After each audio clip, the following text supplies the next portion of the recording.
뉴욕시가 오늘부터 경제재개 2단계에 돌입했습니다. 3개월여 동안 중단됐던 식당, 실외 영업과 미용실 등 퍼스널 케어 업소가 재개됐습니다. 앤드류 쿠오모 주지사가 111일 만에 지난 19일부로 코로나19 정례 브리핑을 중단했습니다. 쿠오모 주지사는 그간 커뮤니티가 해온 일들이 자랑스럽다면서 주민 단결에 감사를 전했습니다. 트럼프 행정부가 올가을 코로나19 2차 유행 가능성에 대비하고 비축물자의 재고를 채우고 있다고 밝혔습니다.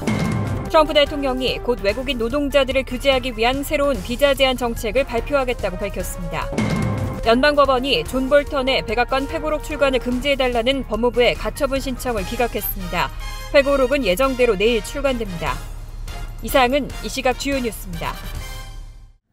시청자 여러분 안녕하십니까? KBN 뉴스입니다. 오늘 오후 4시 기준 미 전역의 코로나19 누적 확진자는 어제보다 2만 161명 늘어난 237만 6,818명, 사망자는 260명이 늘어 12만 2,507명입니다. 이 가운데 뉴욕의 확진자는 515명이 늘어 41만 1,779명, 사망자는 49명이 늘어난 3만 1,264명, 뉴저지 확진자는 214명이 늘어나 17만 2,291명, 사망자는 31명이 늘어 13,028명으로 집계됐습니다. 첫 번째 소식입니다. 뉴욕시는 오늘부터 경제재개 2단계에 돌입했습니다. 코로나19 사태로 3개월여 동안 중단됐던 식당, 실외 영업과 미용실 등 퍼스널 케어 업소가 재개됐습니다. 15만에서 30만 명의 근로자들이 일터로 복직할 전망입니다. 빌 드블라지오 뉴욕시장에 따르면 뉴욕시는 오늘 경제재개 2단계에 돌입하면서 15만에서 30만 명의 근로자들이 일터로 복직할 예정입니다. 경제재개 2단계부터 허용되는 비즈니스는 식당, 실외 영업과 헤어살롱, 이발소, 사무직과 부동산, 소매업의 실내 매장, 자동차 딜러샵입니다. 다만 영업이 허용되는 비즈니스는 모두 사회적 거리두기 준수를 위해 사람 간에는 6피트 거리를 유지해야 하고 마스크 의무 착용, 실내의 경우 최대 수용인원 50% 미만 준수 등을 지켜야 합니다. 또 앤드류 쿠오모 뉴욕 주지사의 행정명령에 따라 직장인들은 빌딩을 출입할 때 체온 검사를 받을 수도 있습니다. 한편 출퇴근을 위한 대중교통 이용량이 크게 늘어날 것으로 전망되는 가운데 메트로폴리탄 교통공사는 역 정류장과 차량 내부에 사회적 거리두기 준수를 위한 스티커를 부착하고 역 구내에 손소독제를 비치하고 있습니다. 또 매일 6천여 대의 전철을 대상으로 3천여 명의 인력을 투입해 매일 소독과 방역 작업을 실시하고 있습니다. 그 밖에 교회와 사찰 등 종교시설에서 최대 수용인원의 25% 이내까지 종교활동이 허용됩니다. 그동안은 뉴욕주는 미국 내 코로나19 바이러스의 진원지로 지목됐고 감염 피해도 가장 많았는데요. 앤드류 쿠오모 주지사가 111일 만에 지난 19일부로 매일 해오던 코로나19 정례 브리핑을 중단했습니다. 쿠오모 주지사는 그간 커뮤니티가 해온 일들이 자랑스럽다면서 주민 단결에 감사를 전했습니다. 19일 쿠오모 주지사는 이날 마지막 코로나19 정례 브리핑에서 111일 만에 정례 브리핑을 중단하고 앞으로는 주요 현안이 발생할 때만 브리핑에 나서겠다고 발표했습니다. 정치 전문 매체 폴리티코와 뉴욕주 홈페이지에 따르면 쿠오모 주지사는 이날 그동안의 주정부 성과를 강조하고 뉴욕시가 22일부터는 2단계 경제 개방에 돌입한다고 공식 선언했습니다. 그는 우리 공동체가 그간 한 일이 너무나 자랑스럽다며 우리는 경제를 재개방했고 생명을 구했다면서 그것은 둘 중 하나를 선택하는 것이 아니라 모두 해야 하는 것이었다고 자축했습니다. 쿠오모 주지사는 지난 111일간 뉴욕 주민의 단결에 감사를 표하면서 지속적인 단결을 호소했습니다. 한편 트럼프 행정부에 비판적인 메시지도 던졌습니다. 그는 우리를 하나로 모으는데 왜 위기가 필요했을까라면서 정부는 왜 우리 안에 최선이 아닌 최악에 호소하고 우리의 장점을 강조하는 것이 아니라 약점과 공포를 조장하려 하냐고 지적했습니다. 또 정부는 왜 우리가 같은 공동체의 구성원이고 함께할 때 우리 모두 이익을 본다는 사실을 깨닫도록 촉구하지 않냐면서 우리가 111일간 한 것이 바로 그것이고 함께할 때 성과가 있다고 강조했습니다. 플로리다와 사우스캐롤라이나, 조지아와 텍사스 등 가장 먼저 경제활동을 재개한 남부주들에서 20, 30대 젊은 층의 코로나19 감염이 급증하고 있습니다. 보건 전문가들은 젊은이들의 파티와 술집 방문 등이 늘고 있는 걸 그 이유로 지목했습니다. 특히 사회적 거리두기나 마스크 착용 등의 지침도 따르지 않고 있다고 지적했습니다. CNN은 플로리다와 사우스캐롤라이나, 조지아, 텍사스 등 가장 먼저 경제를 재개한 남부주들에서 젊은 층의 코로나19 감염이 급증하고 있다고 보도했습니다. 일부에서는 이러한 증가가 진단검사 확대에 따른 것이라고 주장하고 있지만 각 주정부 관리들은 사람들이 사회적 거리 두기를 지키지 않기 때문이라고 지적하고 있습니다. 특히 사교 모임이 급속히 늘어난 것이 코로나19 급증을 부채질했다고 지적했습니다. 그레그 에버 텍사스 주지사는 지난주 몇몇 카운티의 경우 신규 코로나19 감염자의 대부분이 30세 미만이었다면서 현충일 파티와 술집 방문, 소규모 모임 등과 관련이 있다고 말했습니다. 론 드샌티스 플로리다 주지사 역시 지난 일주일간의 신규 코로나19 감염자들의 평균 연령이 37세였다며 20대와 30대의 신규 감염자는 대부분 증상이 없어 임상적 주의를 끌지 않고 있다고 말했습니다. 전문가들은 플로리다주가 뉴욕주에 이어 미국의 다음 코로나19 진앙지가 될 수 있다고 경고하고 있습니다. 플로리다주는 20일 하루 4,049명의 최다 신규 감염자를 기록했습니다. 텍사스주 갤버스턴 카운티 보건부의 한 관계자는 코로나19 신규 확진자들의 나이가 점점 더 젊어지고 있다며 젊은이들이 사회적 거리 두기를 지키지 않고 마스크를 착용하라는 지침도 따르지 않고 있다고 지적했습니다. 트럼프 행정부가 올가을 코로나19 2차 유행 가능성에 대비하고 비축 물자의 재고를 채우고 있다고 밝혔습니다. 그러면서도 이런 준비가 올가을에 2차 유행이 일어난다는 것을 의미하진 않는다고 덧붙였습니다. 실제로 앞서 마이크 펜스 부통령은 올가을 코로나19 2차 유행은 없을 것이라며 위협을 축소한 바 있습니다. 피터 나바로 백악관 무역제조업 정책국장은 어제 CNN에 출연해 가을에 발생할 코로나19 2차 유행 가능성에 대비해 비축 물자의 재고를 채우고 있다면서 최대한 열심히 물밑에서 할 수 있는 모든 것을 하고 있다고 말했습니다. 그는 행정부가 가을에 올 2차 유행을 준비하고 있느냐는 질문에 일어날 가능성이 있는 것에는 준비를 한다며 다만 그게 2차 유행이 일어날 것이라고 말하는 것은 아니라고 밝혔습니다. 다만 CNN은 나바로 국장의 이런 발언이 마이크 펜스 부통령이 코로나19 2차 유행의 위협을 축소하려는 가운데 나온 것이라고 지적했습니다.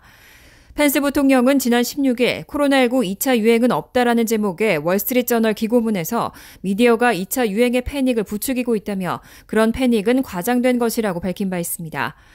나바로 국장은 또 전날 오클라호마주 털사에서 열린 트럼프 대통령의 대선 유세에서 대통령이 코로나19 검사 속도를 늦추라고 한 발언에 대해서는 농담이라고 옹호했습니다. 하지만 이에 대해 CNN 뉴스 진행자 제이크 테퍼는 그게 농담인지 전혀 모르겠다며 트럼프 대통령은 몇 달째 비슷한 이야기를 해왔다고 반박했습니다.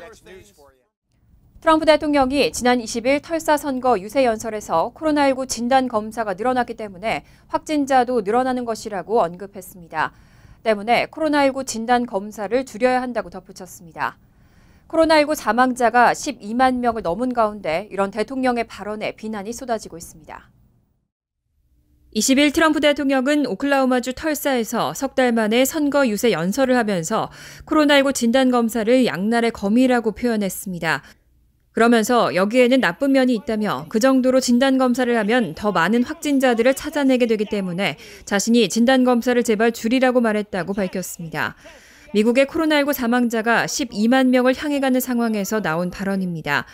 이에 대해 조 바이든 전 부통령의 대선 캠프 본부장인 케이트 밴딩필드는 성명에서 터무니없다며 트럼프 대통령의 코로나19 대응은 재앙적인 실수라고 비판했습니다.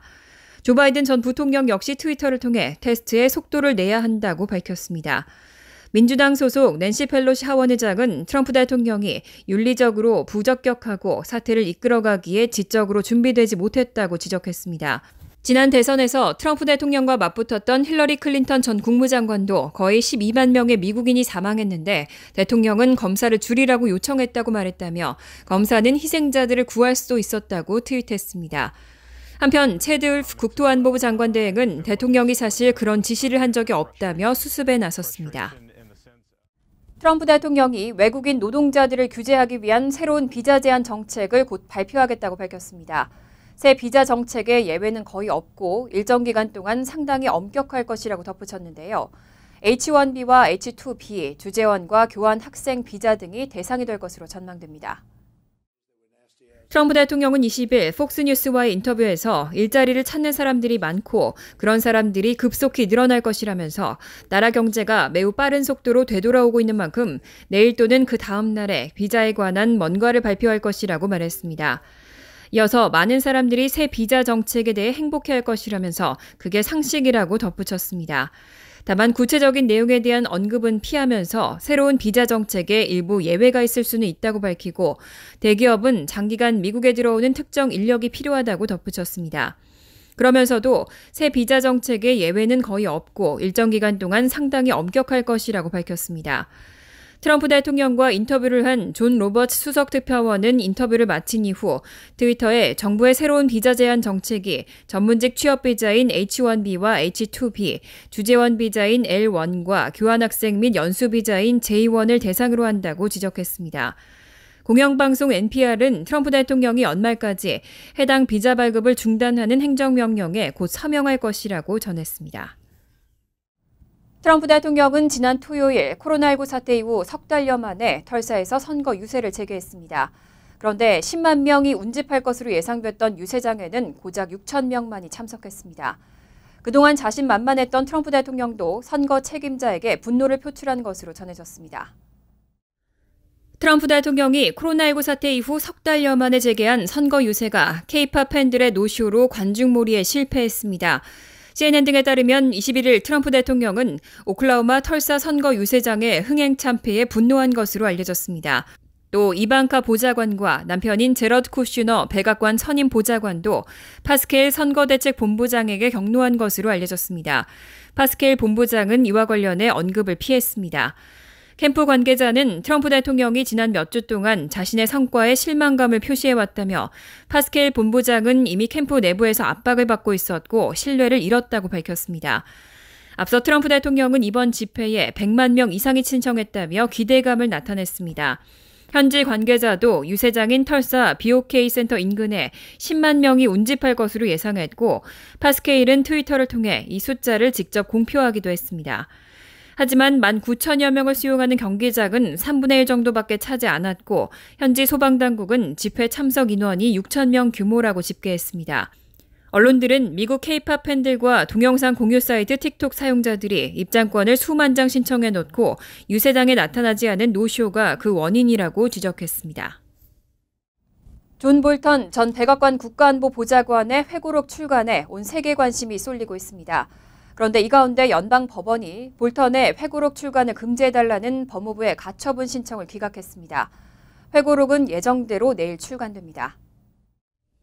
워싱턴 포스트 CNN에 따르면 워싱턴 DC 연방법원 로이스 C. 램버스 판사는 20일 법무부가 볼턴의 신간 그 일이 일어난 방 백악관 회고록 출간을 금지해달라며 제기한 가처분 신청을 기각했습니다. 램버스 판사는 이날 10페이지 분량의 판결문에서 볼턴이 국가안보와 도박을 하고 국가안보를 위협했다면서도 정부가 가처분 결정이 적절한 해결책이라는 것을 입증하지 못했다며 가처분 기각 배경을 설명했습니다. 램버스 판사는 법원이 출간을 금지하더라도 볼턴 신간은 이미 발췌록을 통해 널리 알려졌고 인터넷을 통해 추가적으로 그 내용이 알려질 것이라고 말했습니다. 때문에 법원은 정치적 회고록에 대해 전국적인 회수 및 파괴를 명령하지 않을 것이라고 밝혔습니다. 이번 판결로 트럼프 대통령에 대해 폭로한 볼턴 전 보좌관의 회고록은 예정대로 오는 23일 출간됩니다. 한편 트럼프 대통령은 연방법원의 판결 직후 트윗을 통해 볼턴을 공격했습니다.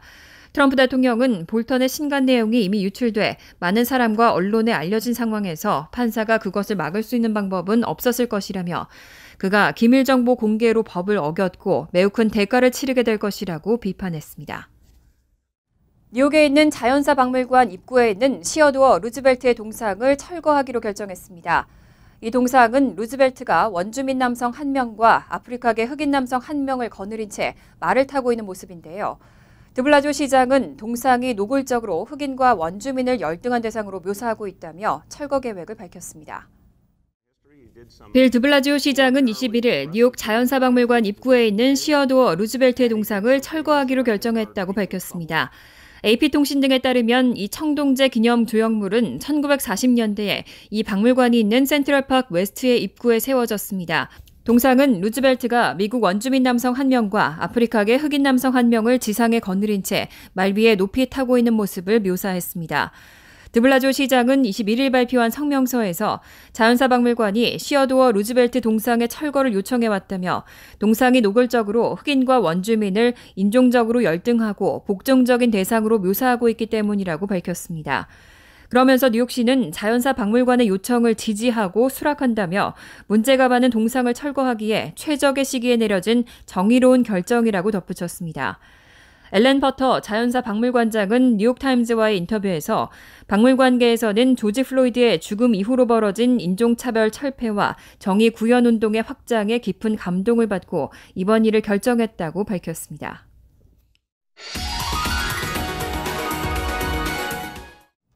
이어서 LA 지역 한인사회 소식입니다.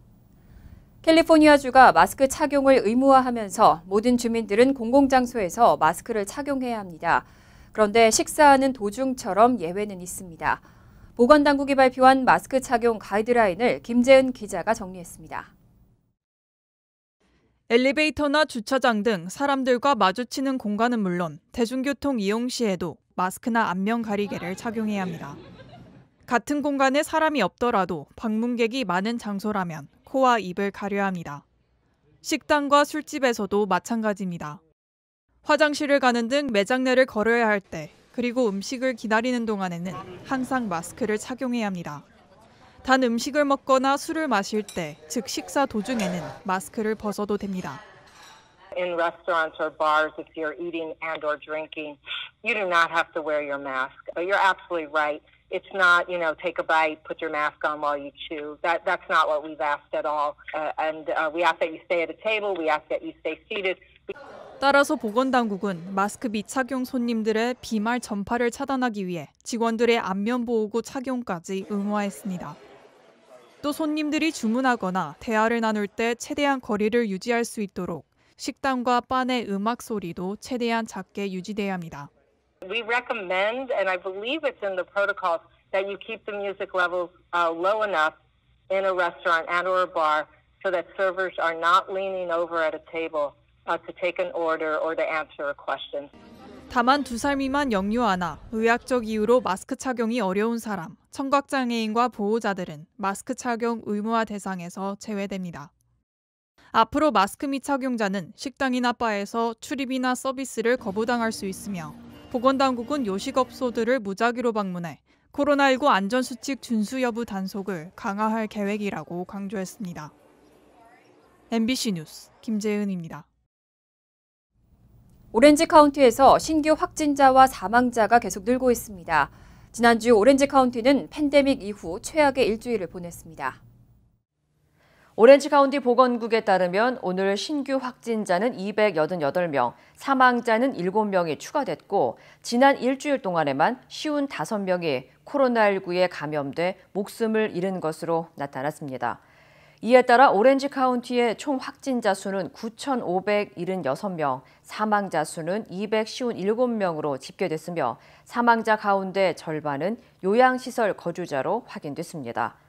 LA 카운티의 경우 신규 확진자는 1,414명이 보고돼 총 확진자는 79,809명으로 8만 명에 임박하고 있으며 사망자도 38명이 추가돼 지금까지 3,063명이 숨진 것으로 조사됐습니다. 바바라 페러 LA 카운티 보건국장은 하루 사망자 수와 입원 환자 수는 조금씩 줄어들고 있다고 설명했습니다. 간추린 소식입니다. 뉴욕주 시라큐스 시내 한 주차장에서 20일 수백 명이 한 축하 행사를 벌이던 도중 총격이 발생해 9명이 다쳤습니다. 특히 부상자 중 가장 어린 17세 소년이 머리에 총상을 입어 위중한 것으로 알려졌습니다. 켄턴 버크너 시라큐스 경찰서장은 애초 도난 차량 관련 신고를 받고 출동했지만 오후 9시께 현장에 도착하니 사람들이 군중을 향한 총격이 있었다고 알렸다고 설명했습니다. 뉴저지주 리치필드 H마트 매장 내 소매점 약 15곳에 빈집털이 도둑이 들어 현금 수천 달러를 훔쳐 달아나는 사건이 있었습니다. 사건은 20일 오전 1시쯤 리치필드 H마트 매장 내부에 위치한 가게 약 15곳에 복면을 쓴 용의자 1명이 침입하고 계산대에 있는 현금과 판매 물품을 훔쳐 달아나면서 발생했습니다. 리치필드 경찰은 곧바로 사건 수사에 착수했지만 용의자 특정 여부 등은 밝히지 않았습니다. 한인 커뮤니티 재단이 지난 19일 2020년도 수혜단체를 발표하고 올해는 코로나19 긴급 보조금과 역량 강화 보조금을 추가해 총 100만 달러 이상의 기금을 지원해 역대 최대 규모의 지원금을 조성했다고 밝혔습니다. 올해 기금은 지난해보다 17만 5천 달러 이상 늘어났지만 수혜 단체는 14곳에서 10곳으로 줄어 각 단체의 후원금 규모는 더 커졌습니다. 이번에 선정된 단체들은 아시안 여성 사회봉사센터와 버겐 자원봉사 메디컬 이니셔티브, 폭력반대 아시안연맹, 뉴욕 가정상담소와 뉴욕 한인봉사센터 등 10개 단체입니다. 뉴욕 한인사회가 흑인 노예 해방기념일인 준틴세일을 맞아 마이크와 페이스쉴드 등 10만 달러 상당의 구호물품을 흑인 커뮤니티에 전달했습니다. 미주 한인 이민사박물관과 뉴욕 총영사관 등은 19일 퀸즈 자메이카 킹매너 뮤지엄 앞에서 구호품 전달식을 갖고 흑인 커뮤니티가 코로나19를 극복하는 데 큰 도움이 되길 바란다고 밝혔습니다. 이날 전달식에는 그레고리 믹스 연방 하원 의원이 직접 참석해 한인사회에 감사함을 표했습니다. 환율과 증권 소식입니다.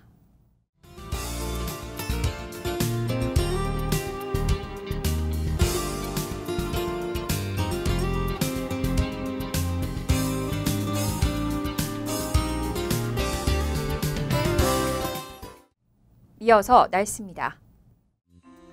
화요일은 가끔 구름이 끼는 가운데 적지만 천둥 번개나 소나기 올 가능성이 있겠습니다. 낮 최고 기온은 86도, 섭씨 30도, 밤 최저 기온은 74도, 섭씨 23도로 예상됩니다. 수요일은 가끔 구름만 끼겠습니다. 목요일도 화창한 가운데 가끔 구름만 끼겠습니다. 이상으로 KBN 뉴스를 마칩니다. KBN과 함께 즐거운 저녁 되시기 바랍니다.